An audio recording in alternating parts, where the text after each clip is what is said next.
What's up YouTube, Deaddraw here, bringing you another video today. Today, I'm going to bring you a Dimensional Chaos video, just cards that are good to pick up, or what good cards are going to be good to have from the set. So, let's just get this started here. Here, we got the Magispector cards. I don't have them all up there, but these cards are going to be pretty good. A few of them are common, so keep that in mind, but they do have an Ultra Rare, and I think, I know for a Super Rare, a couple Super Rares. And they're going to be a pretty decent deck. The deck's not going to do too much at the beginning until of Breakers of Shadow, because they have more support coming out in that deck. But the deck has most of its core cards that it needs, so it will do pretty well. The only thing is, within the TCG, the matchup against this deck and Cosmo is a very bad matchup, because the thing is with Cosmos, they can't be targeted, and almost all these cards actually end up targeting in some way, shape, or form to get rid of monsters, and their attacks just aren't that high, so it's kind of a harder deck to use in that sense, but that's fine. And then also, we got some of the DDD cards. I didn't go bringing them all out either. These cards have been pretty hype for a while. They were pretty, they were doing some things, I think, in the OCG a while back. I'm not 100% sure. But yeah, these cards are finally coming out to the TCG. So those might be good to have, the higher rarity ones, anyway. So if you pull those, you might want to keep them. If not, if they're hype, then get rid of them. I'm not 100% on the DDDs. Now, we also have some of the Performer Pal stuff, and this stuff is coming out as common, though it is going to be good to have. It's not going to be too pricey, but if you want to make these decks, who knows, these could end up being short print, so don't get rid of them. We got Flame Mascot and Mirror Conductor, both going to be really good cards. I guess Flame Mascot's going to be called Plush Fire here in the TCG, but very good cards nonetheless. It's really good to keep for those. And then, of course, we have all our Cosmo cards here.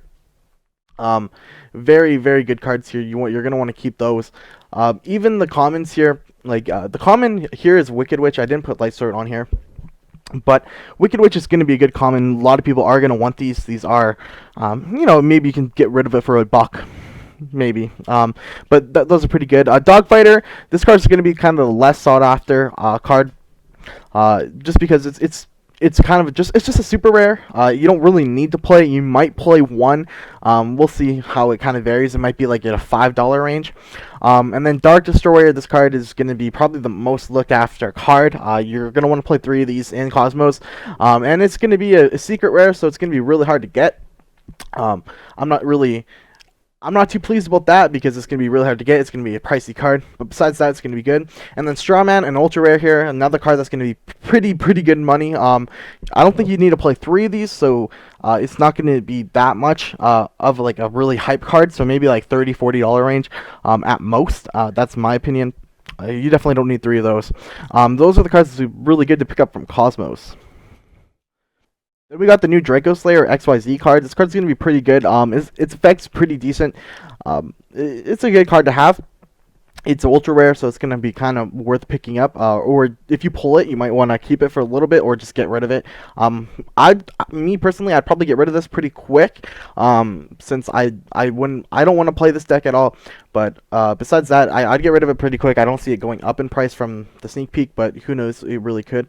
And then I want to talk about another card here, Blazin Near, secret rare. This card destroys all attack position monsters. Your opponent controls as many as possible, and then you take damage equal to half the amount of attack, and then you inflict the damage to your opponent.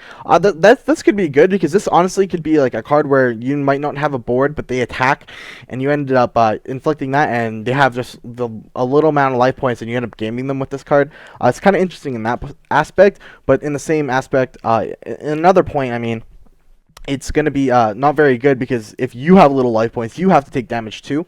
So we'll see. It is a secret rare, but yeah. And then the last card I really wanted to talk about is a common. This card is actually pretty good. It's called Great Horn of Heaven, or Grand Horn of Heaven, whichever one you want to call it. It negates a special summon of monsters, but your opponent draws 1. Though this card is really good. It's a counter trap and negates a special summon. An important thing there is monsters. Having that plural on there is really important due to the fact this can hit pendulums. Sure, maybe my opponent's gonna try to pendulum summon 4, but I can get them out of the graveyard with this one card, and they just get 1 off of it. That's fine. That's not much of a cost in my opinion. I don't mind. Like, maybe Dark Bribe might not be worth it, but this, like, giving them 1 card, it's definitely worth it in my opinion. But yeah. So anyway, guys, that's it for today. Those are all the cards I want to go over in Dimension of Chaos. There could be more cards. I can only look up so much. I can only do so much. But these cards are going to be worth getting and, playing. So that's it. So we'll talk to you guys later. See you.